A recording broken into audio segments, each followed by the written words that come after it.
而家啲政府部門好多都係成本好高 ，efficiency 好低。咁要去醫治呢個病，主要病因就係香港而家冇人做深入嘅政策研究同埋評估。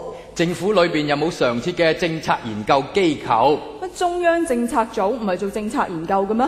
中央政策組係做民意調查，而唔係做政策研究㗎。你睇下，我哋嘅祖國都有負責做政策研究嘅社會科學院啦。歐美民主國家就有好多民間智庫啦。智庫？智庫花園啊？唔係啊，係智慧嘅智，倉庫嘅庫啊。哦，即係儲埋好多智慧嘅地方。智庫係會做長期嘅資料分析同埋政策分析嘅。但係香港就唔興智庫啦，人人淨係做民意調查，好少人做真真正正嘅政策研究。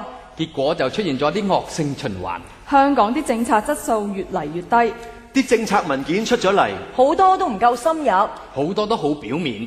政務官諗出嚟嘅方法嚟嚟去去都係得嗰幾樣，加強監管啊，加人手啊，加預算啊。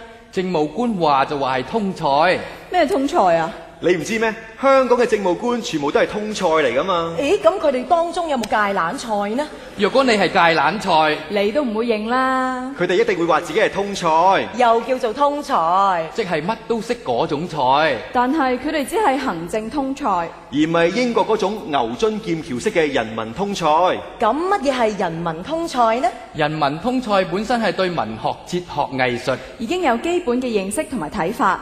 人民通菜唔會淨係用數目字去睇問題，仲會考慮一啲抽象同埋唔可以量化嘅問題。好似樹對一個城市嘅重要性，唔係單單睇表面嘅功能，而係能夠令人感受到一種同大自然嘅接近，間接提升我哋嘅精神情操。行政通才嘅政務官最叻就係處理行政效率同埋啲程序，但係知識研究能力同埋對人民科學嘅認識就比較薄弱。最慘嘅係政務官唔係有好多機會去進修，就算有，至多都係去下哈佛牛津，讀下嗰啲公共行政管理課程。好似我哋今晚要影石曾特首都有去過㗎。呢啲行政通才通常3年就調一次職3年前係負責教育，3年後負責街市衛生，再過3年呢，又可能被調去負責監管電台又或者係電視台。香港已經唔係一條漁村啦。政府要處理嘅政策越嚟越複雜，但係香港嘅政府官員好多時候都當香港好似條漁村咁嚟管理。政務官嘅所謂通才體制根本唔能夠應付香港未來嘅需要。如果要改革政務官體制，就應該要求每一位政務官都具備有專業知識嘅背景，要求佢哋要繼續進修先至可以升職，咁先可以培養到更多認識政策同埋有學術研究能力嘅政治人才。好似香港人口中嘅讀書就係讀雞精書貼題目，目的只係用最醒目嘅方法去考好個試。而唔相信學問係由研究開始。冇研究就唔會有發展。雖然香港嘅物質生活條件比起以前係豐富咗，但係精神生活上係幾十年都冇變過㗎。